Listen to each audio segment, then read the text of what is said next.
Alright, so today we are going to read some creepypastas.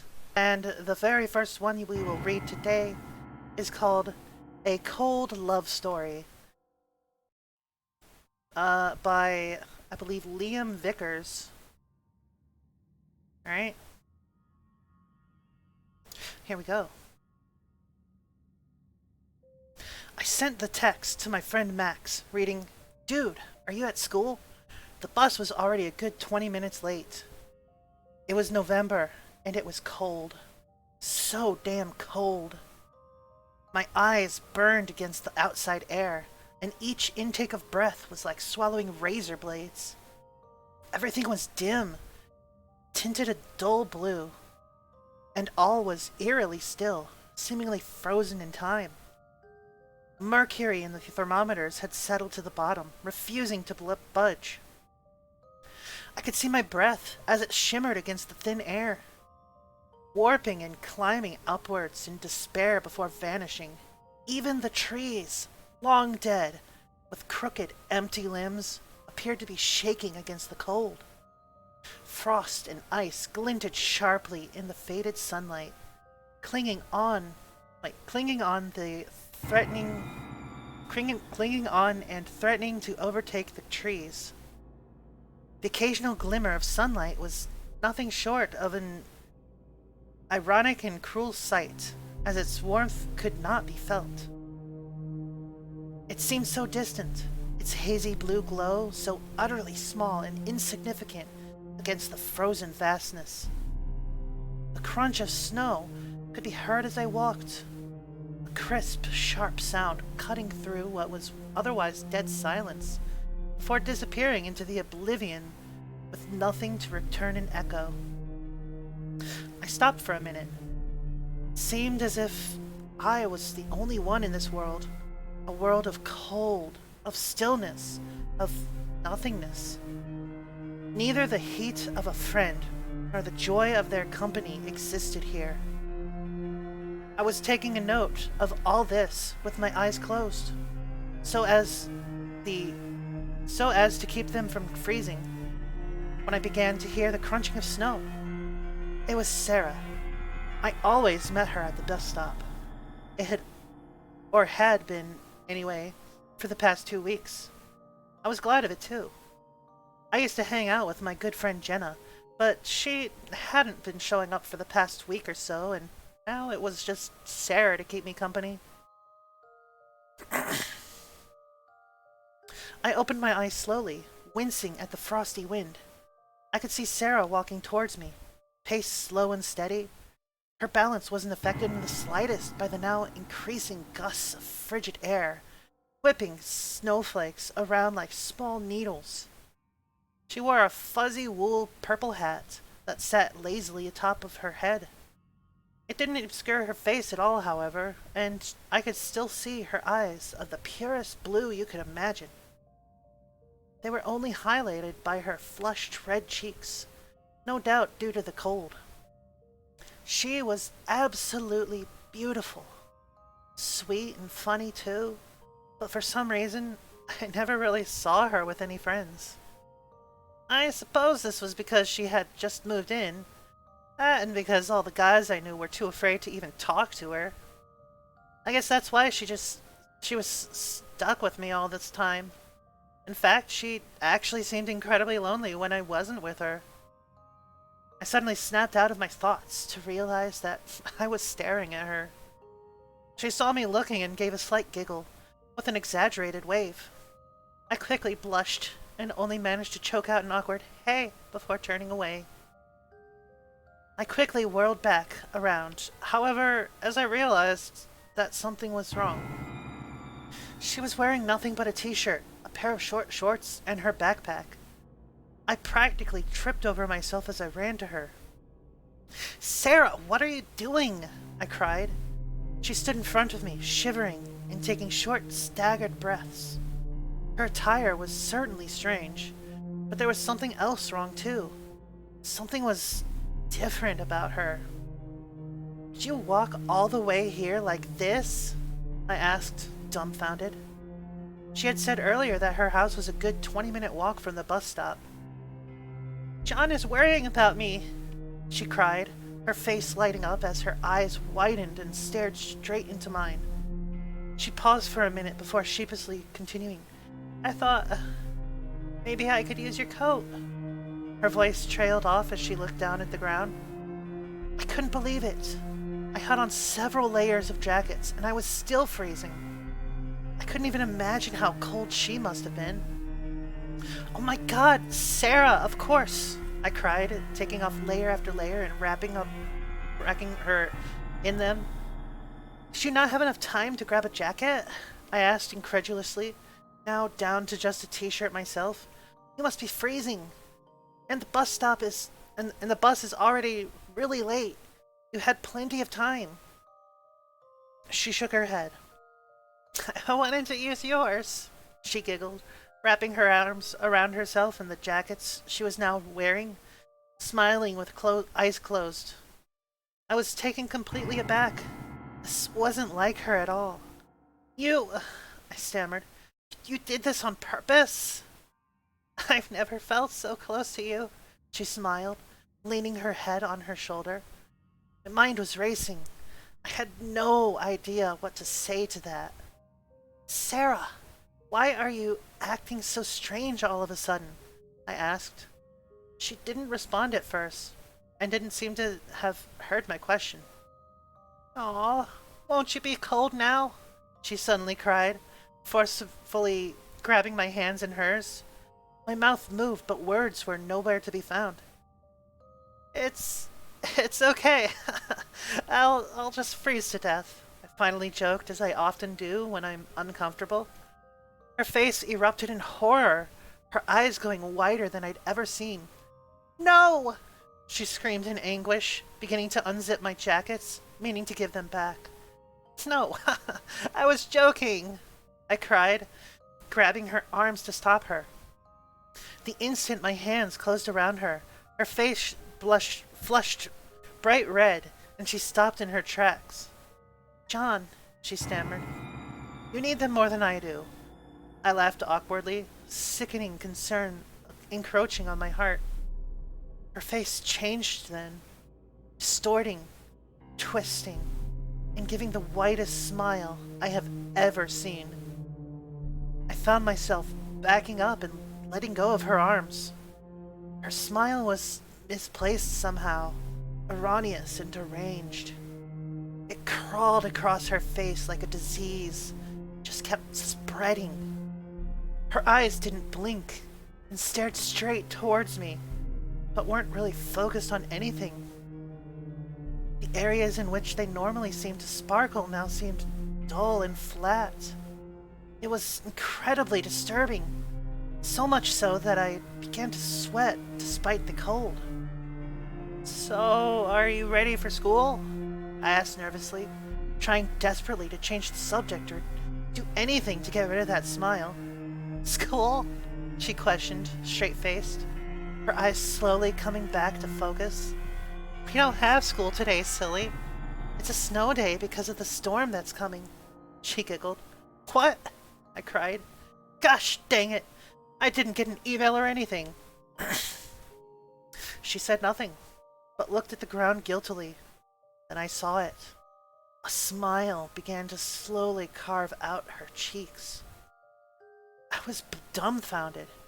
Did you... I started. "I wouldn't have been able to see you if you knew there was no school," she said, matter-of-factly, as that twisted grin continued to stretch her face further and further, eating away at her pale skin. The wind howled, and crystalline needles bit at my exposed skin. Suddenly, she laughed, grabbing onto my waist. "You better stay close," she giggled. "Otherwise, you'll catch a cold." My mind was in full retreat mode now, as I began backing up. I tried to wiggle free of her grasp, saying, "Yeah, I guess. I think I'll go home now and maybe get some more coats. I guess I'll see you tomorrow, and then if the weather improves, okay?" Seemingly not hearing me, She snuggled in closer and closed her eyes. My hands were in the air, my body rigid and taut as my heart convulsed with unease. I drew several shaky breaths and looked down at her. Her smile now appeared rather peaceful. Is this really all that bad? I thought to myself. A lot of guys, I know, would do anything to be in this position. She just wanted to see me, was all. Yeah, it's actually really sweet, albeit a little drastic. I relaxed a little, almost hugging her back, when I suddenly saw the dark crimson stains on her arms. My muscles tensed. I choked, my voice faltering as I stammered, "Is that blood?" Ignoring the question, she pressed herself even closer and looked up at me. "Let's go to your house," she squealed, her face like a child's on Christmas. "Don't you need your coats? I'll take them for you." She grabbed my hand, looking at me to lead the way. Her big blue eyes glimmered with hope. I felt sick, torn between concern and fear. Fear. Torn between concern and fear. But surely she was just having an off day, or messing with me in a cruel, drawn-out joke. It didn't really matter, though. We can't stay out here forever, I thought to myself. Taking a deep breath, I nodded slowly. I nodded my head slowly and began walking towards my house. She clung to me tightly as we walked, and I tried desperately not to shiver and send her on another episode. We were nearly to my driveway when I got the text back from Max. I awkwardly wiggled my phone out of my pocket, with my left hand, as my right was still in Sarah's vice grip. I was still walking as I brought the phone up, when I was suddenly jerked back, almost losing my balance on the slick ice. I turned around to see that Sarah had stopped cold. Her hands gripped so tight around my own that I could almost hear the bones breaking. I let out a gasp of pain and tried to pull my hand free, but she wouldn't allow it. Her expression had gone dark, hair draping over her face. "Who's that?" she said, the usual cheer all but gone from her voice. It's Max, my friend," I gasped, about still cringing in pain as I opened the message from him. He was just telling me about... My blood froze. I stared at the screen as my chest tightened. "Telling you what?" Her voice cut through the crisp air.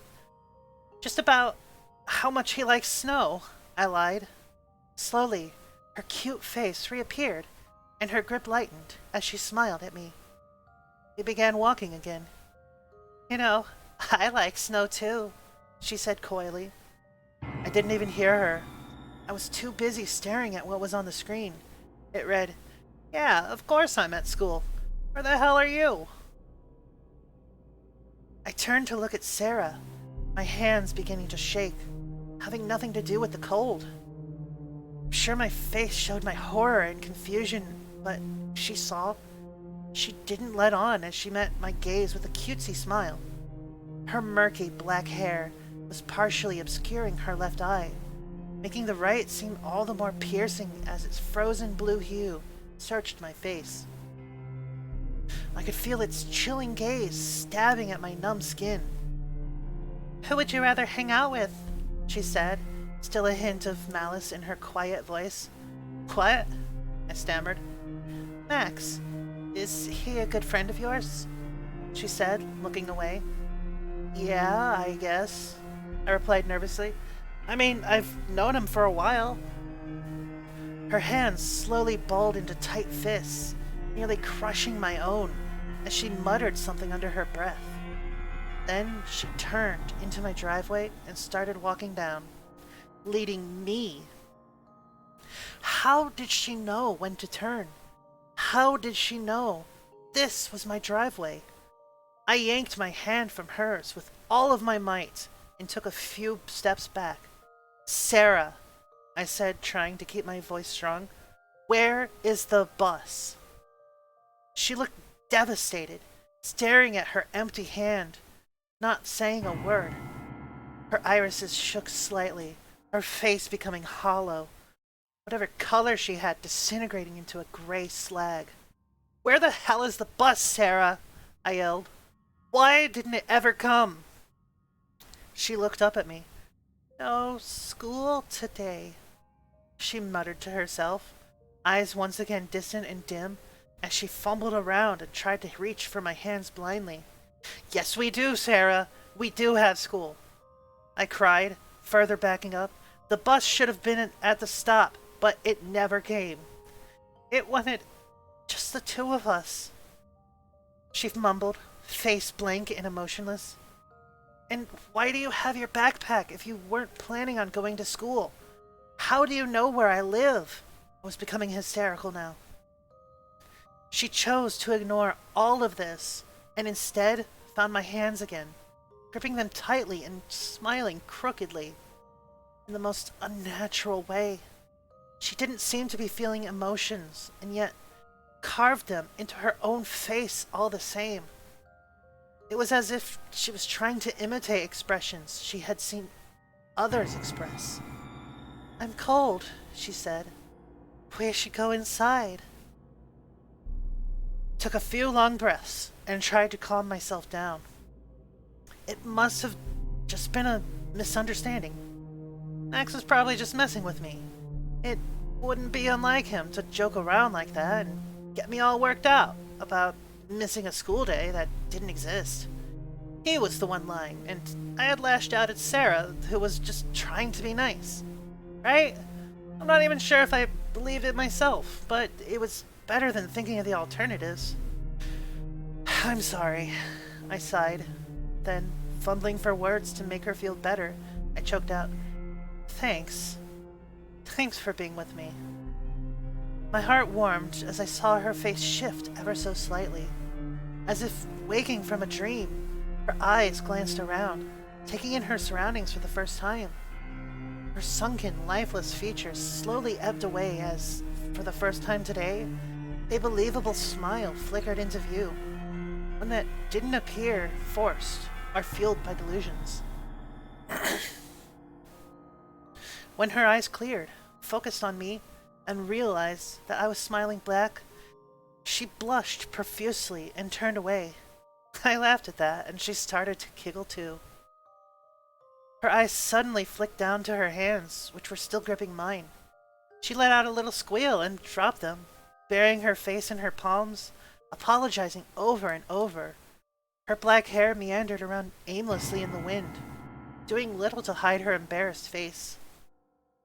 This was the Sarah I knew, the girl who had trouble talking to other people, the girl who had always had a bewildered look about her, as if the world was shifting under her feet, the girl who hadn't been able to look me in the eye for several days when we first met. She never talked about herself. She didn't seem to want to. She would always listen, though, and when she did, her eyes always seemed less piercing, less haunted, and I was certain that she could sit silently for hours while I spoke.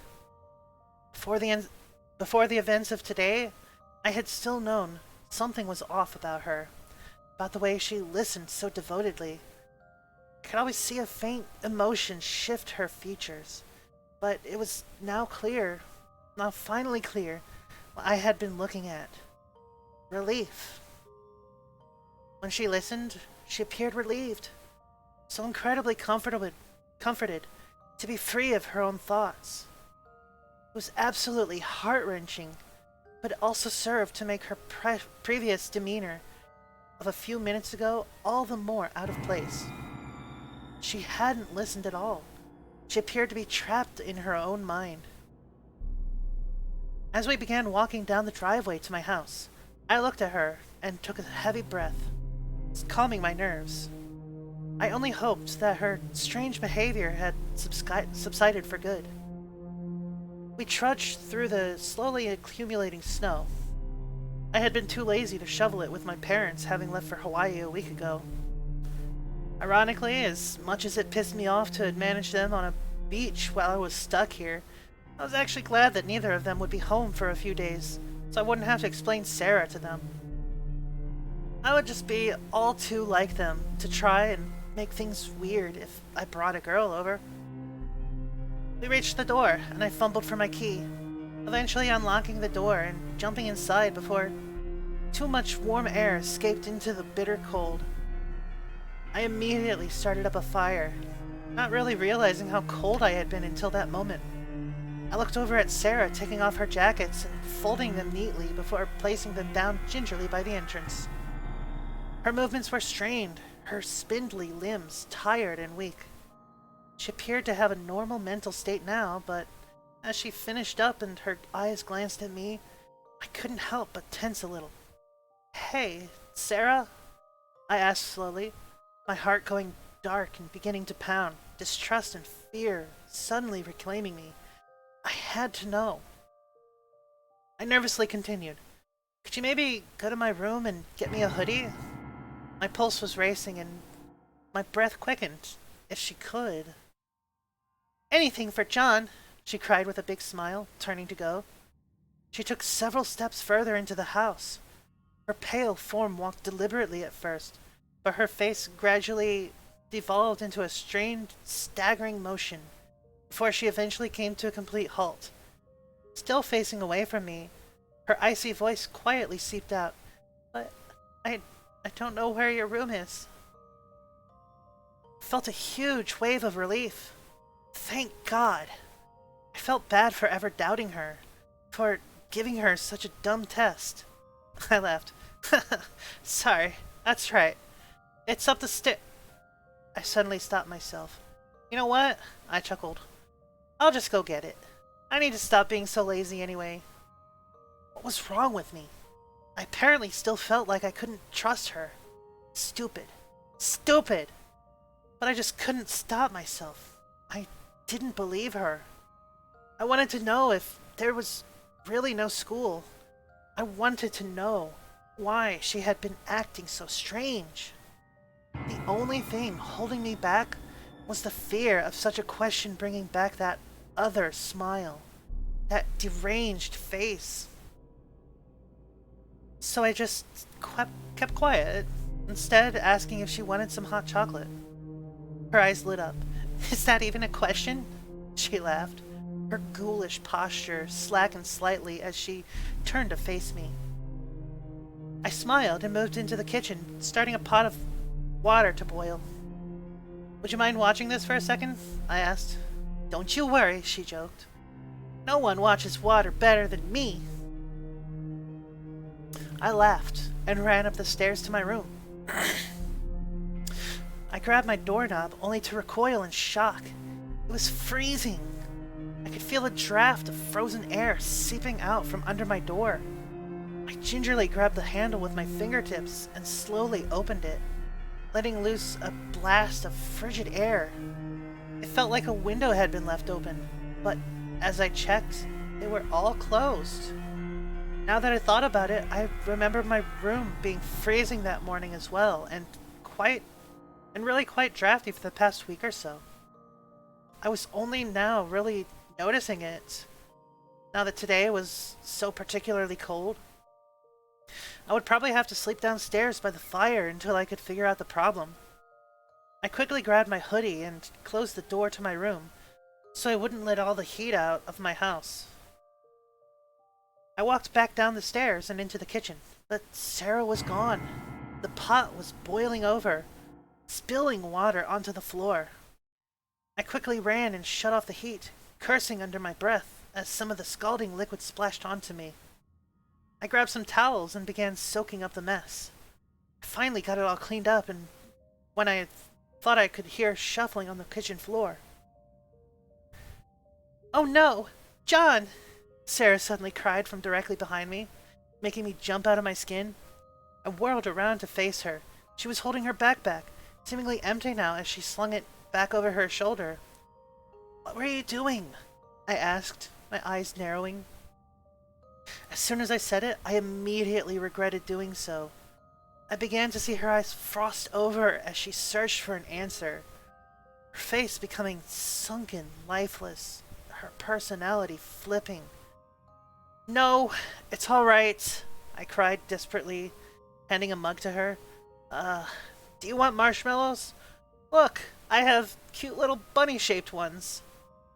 This snapped her out of it, and she squealed into delight as I showed her the bag. Look at the little sugary mammals, she giggled. I laughed as I started to make hot chocolate. I was so torn and confused. I really liked her like this. But where had that other side of her come from? It scared the shit out of me. I had to watch everything I said and did to keep her as the Sarah I knew. Or thought I knew anyway. It was about 12 o'clock now.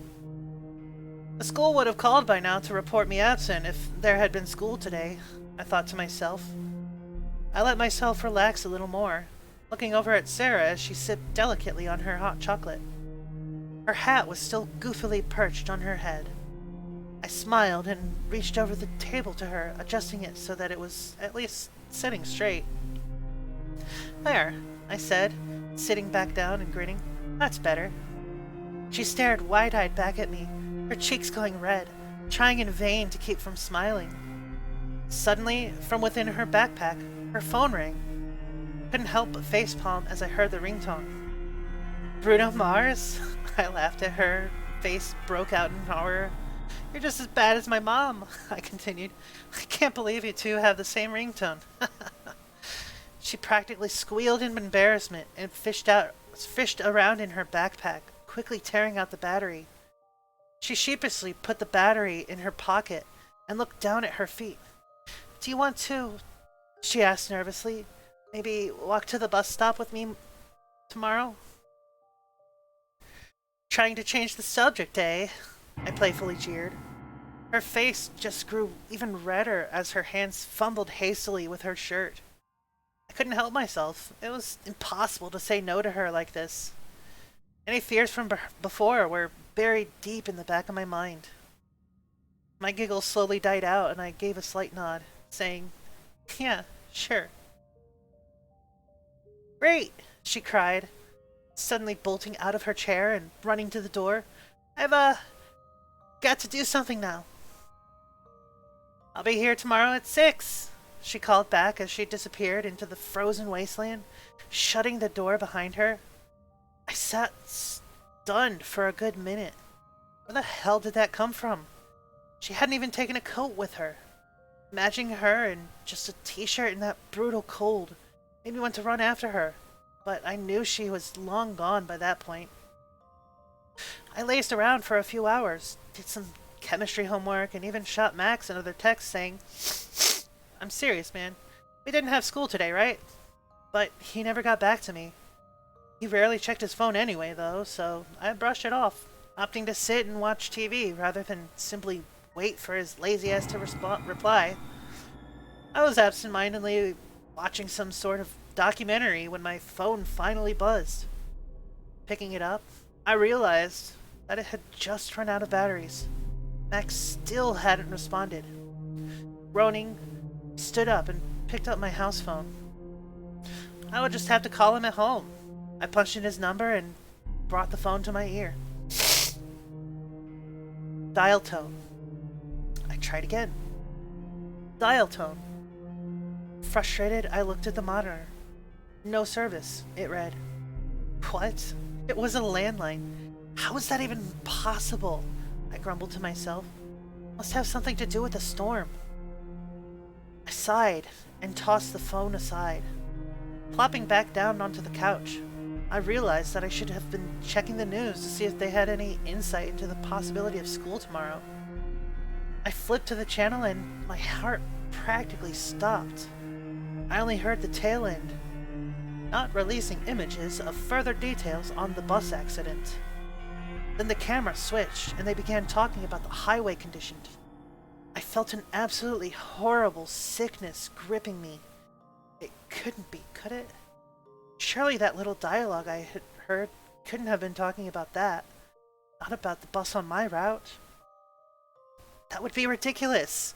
I'm not even sure what I heard.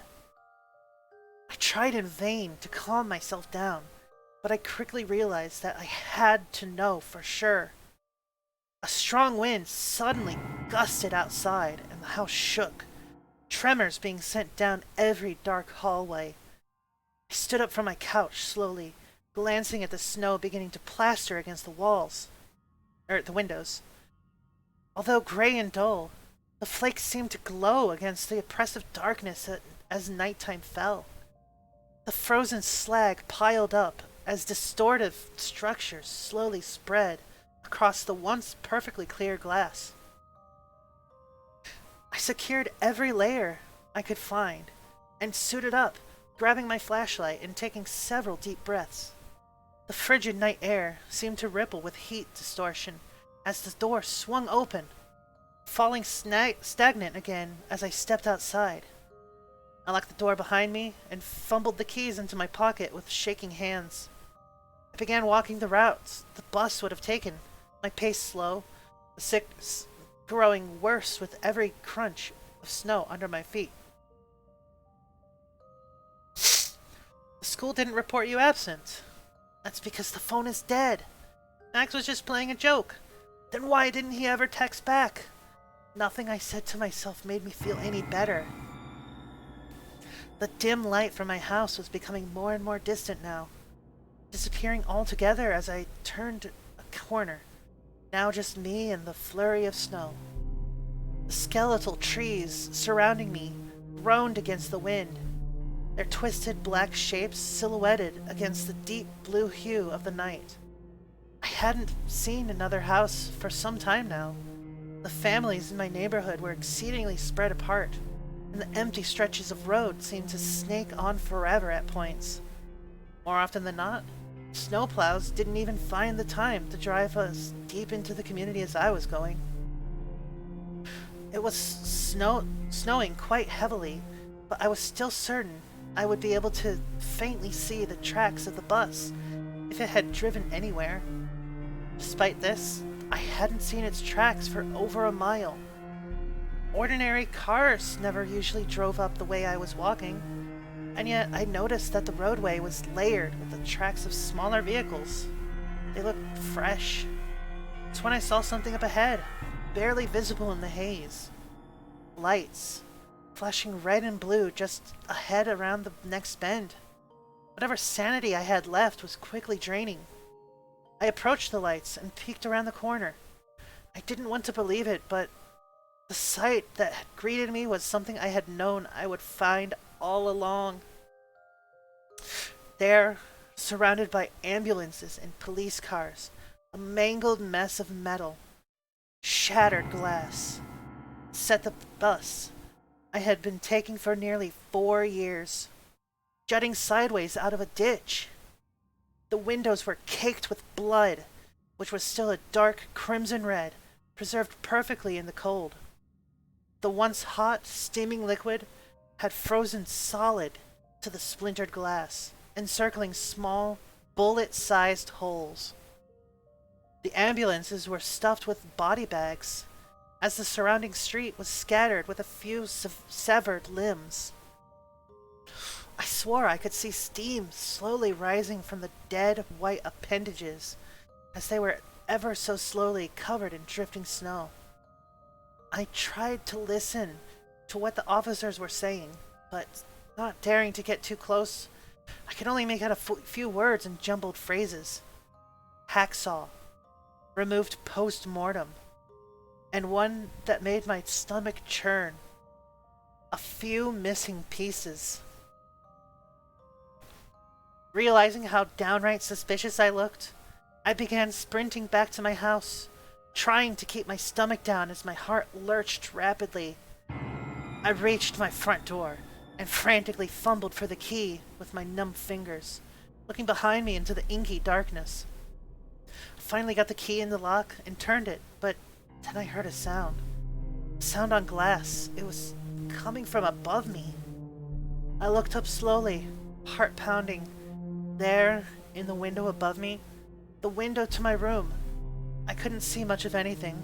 The light was off, which was a problem because I knew I had left it on. But then, I could make out some sort of shadowy smudge on the window. I was straining to see what it was when it suddenly moved, backing away into the darkness, and it was only when this happened that I knew what I had been looking at.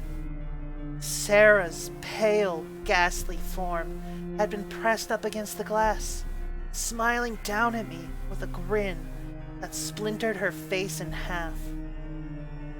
The realization made me stumble back, fear negating my ability to breathe for a second. How the hell did she get in? I creaked the door open slowly, ready to run back to the police at any moment. Sarah?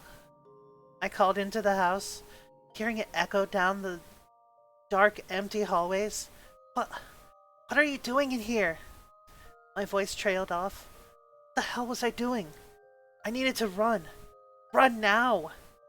My mind screamed at me as a wind gust shrieked outside and blasted me with cold air. I watched the dim moonlight dance through the empty rooms of the house. If Sarah was still inside, she didn't say anything, and her silence continued as the wind howled and the house groaned.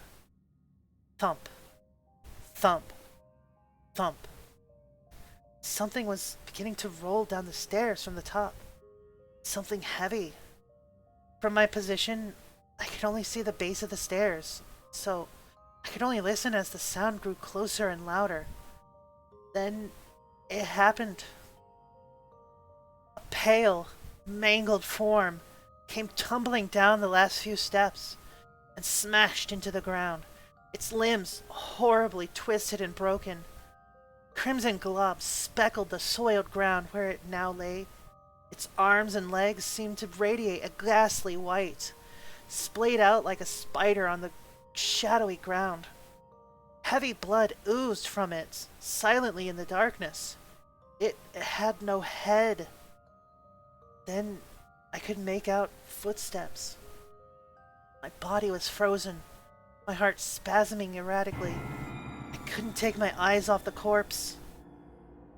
I eventually heard Sarah's voice quietly echoing down the staircase. You didn't give me time to prepare this one like the others. I tried to say something, but nothing came back. Not even a squeak. After all, you said he was special to you. She continued, coming into view, hacksaw in one hand, a ghoulish head in the other. Its expression was so distorted in terror that I didn't immediately recognize it as Max's. His mouth was stretched horribly agape, almost as if unhinged, a horrific scream forever imprinted on his face as his eyes stared straight ahead, wide and unblinking. I couldn't take the sight of it. I fell to the ground in utter shock. I tried to scream in anguish, but as before, I couldn't make a sound and simply dry-heaved into my hands. Then I felt a hand on my shoulder. There, Sarah cooed. Are you feeling sick? Catch a cold? Sarah will make John all better, and John will love Sarah for it. She gently lifted me to my feet, dropping Max's head in the hacksaw, and in turn, grabbing my hands. I was in shock, no doubt. My limbs felt numb and distant. I couldn't think or move. I was just standing there, shaking violently. She gave me a big hug, wrapping herself around me and smiling crookedly. Her movements were all wrong, disturbingly inhuman, as if she was a puppet controlling her own strings. Her blue eyes should have been highlighted by the dark crimson blood splattered on her, and yet they appeared just as gray as her skin, sinking into her face, enclosed by darkness. Her frigid hands slowly grabbed mine again, and she began leading me up the stairs, making sweet noises and whispering, "Shh, it's okay. All you need is me." I followed in a trance-like state, not really processing anything, stuck on the horrors I had just seen. Max's disfigured head, his broken body tumbling down the stairs like a rag doll. The bus, the bodies everywhere. Next thing I knew, I was on my bed with Sarah sitting close to me, holding my hands in her lap, her face a contorted, grinning mess.